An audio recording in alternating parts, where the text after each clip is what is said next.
to spooky stories to listen to in the dark. This is Tale of Two Dead Girls, and we are your ghostesses. I'm Kayla. And I'm Kale. Cozy up, turn off the lights, and get ready to be spooked shitless.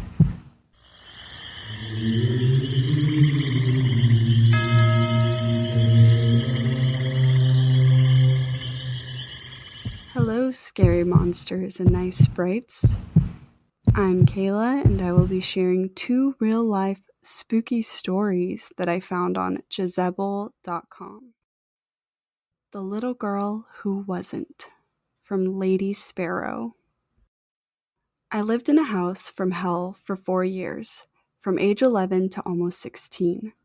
There was constantly something happening, doors flying open and shut, voices, footsteps. Nothing ever stayed where you put it. I was alone there a lot because both my parents worked and I was constantly terrified. One of the most gut-level disturbing things, though, was the little girl in my bathroom. Every time I walked past my bathroom door, which was constantly since it was right outside my bedroom, I saw a little girl with long curled hair and a rose-colored dress.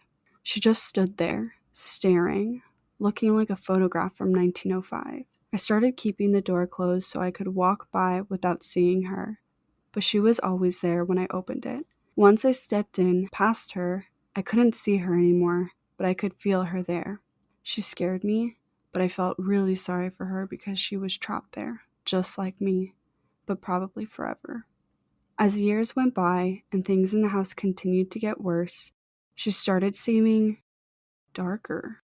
I started feeling like she wasn't really a little girl. I knew there was something ugly in the house, and I felt like it was presenting this sympathetic image to me. Then I started thinking I was completely losing my mind. One day, when I was 14, I had a friend from out of town come stay with me for a week. I hadn't told her anything whatsoever about the house because I didn't think she would come if I did. Right after she got there, we were sitting in my room and she left to go to the bathroom. About a minute later, she walked back in with a puzzled look on her face and said, "So, there's a little girl in your bathroom?" Yeah, she hangs out in there. Blonde hair, curls, pink dress, yeah. You know that's not really a little girl, don't you? I almost threw up. I was so relieved and terrified and excited and ready to run out of the house screaming. She wouldn't use my bathroom the rest of the week, and I started using it as little as possible without pissing off my parents, who did not want to believe. Eventually, we moved out, and I could not have been happier. I distanced myself from it mentally as much as I could. Then when I was 18, I took another friend on a road trip to pack up a few things I'd left in the house. My parents hadn't managed to sell it and wouldn't for 5 more years. The minute we got on the property, my friend seemed uncomfortable. When we came around the bend in the long, steep driveway, he went completely white. I could tell something was wrong, but he insisted he was okay, so we got to work. After a while, he asked to use the bathroom, and I directed him to mine. Not 20 seconds after he left, he came running back in, gasping for breath, and slammed the door behind him. He started babbling about a little blonde girl who isn't really a little girl. All of a sudden, he went dead still, looked me in the eye, and very solemnly said, "She's not happy with you. You left and you weren't supposed to." We threw whatever we could grab in 2 trips in my car after I walked him to another bathroom and waited outside the door, and got the fuck out at top speed.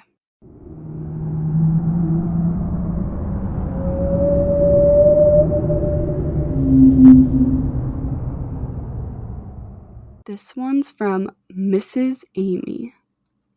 This didn't happen to me, but it happened to my aunt, and it's so freaky I'll never forget it.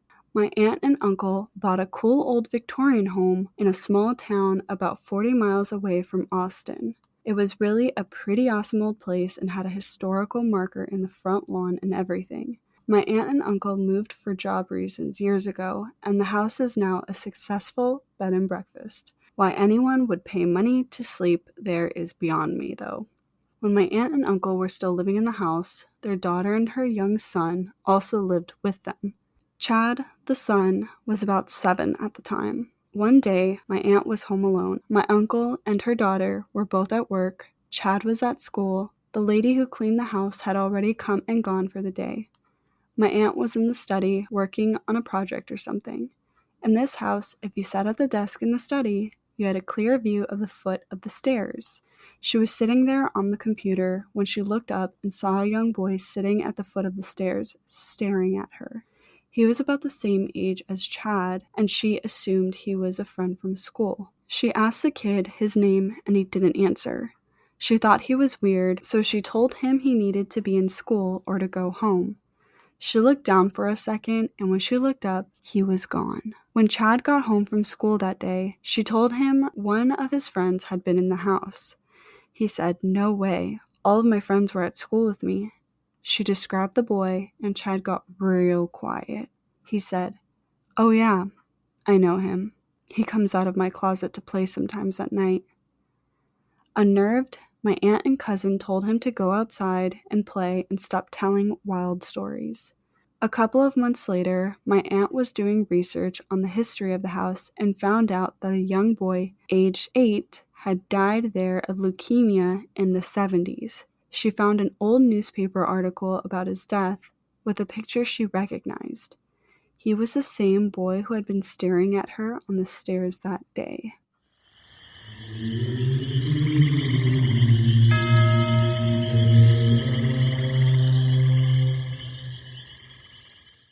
Hello, my spooky, scary skeletons. Each year on Halloween, many of us go to the pumpkin patch or stores in search of the perfect pumpkin. We take it home, cut the top off, scoop out the insides, and carve a scary, funny, or sometimes a cute face on it. We then put a candle or other light inside of it and set it out on our porches. But do you ever wonder why we do this tradition? Sit tight. I'm about to share with you the legend of Stingy Jack. Centuries ago in Ireland, there was a man called Stingy Jack. He was known all throughout the land as a manipulator, a deceiver, and an all-around bad man. One night, the devil caught wind of Stingy Jack and met him in a bar. The two had drinks together.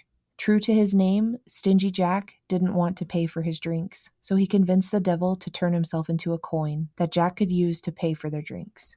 Once the devil turned himself into a coin, Stingy Jack put him in his pocket next to a silver cross.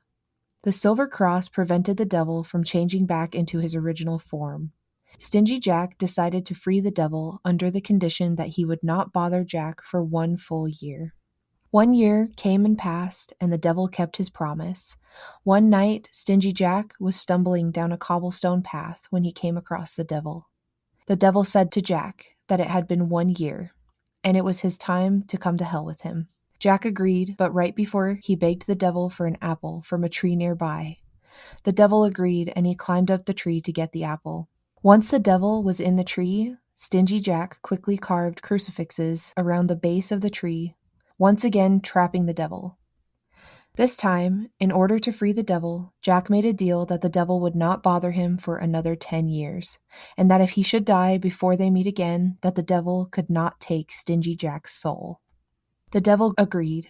Soon after this, years of alcohol abuse had caught up with Stingy Jack, and he died. As the legend goes, when Stingy Jack approached the gates of heaven, God would not allow such an unsavory and unholy man into heaven. Stingy Jack had committed too many sins. Jack was sent to hell, and when he approached the gates of hell, the devil told Jack, "Remember the deal we made? Your soul I cannot take." The devil then gave Stingy Jack a burning ember for light and sent him on his way. Stingy Jack placed the ember in a carved-out turnip and was forever cursed to roam the spirit world between heaven and hell. The Irish folk began to refer to this ghostly figure as Jack of the Lantern, and it eventually became Jack-o'-lantern. Irish and Scottish folk began to make their own versions of Jack's lantern by carving scary faces into potatoes, beets, or turnips, and placing them in their windows or near doorways to ward off Stingy Jack and other wandering evil spirits. When Irish, English, and Scottish folk immigrated to the United States, they brought their traditions with them and were introduced to the pumpkin, which at the time was a native fruit to America. People found that these large plump fruits made perfect jack-o'-lanterns. If you find yourself on a dark, cold night wandering through the streets or forest, keep an eye out for Stingy Jack and his lantern, and remember, never make a deal with the devil. Thank you so much for tuning in to this episode of Spooky Stories to Listen to in the Dark. We'll scare you later.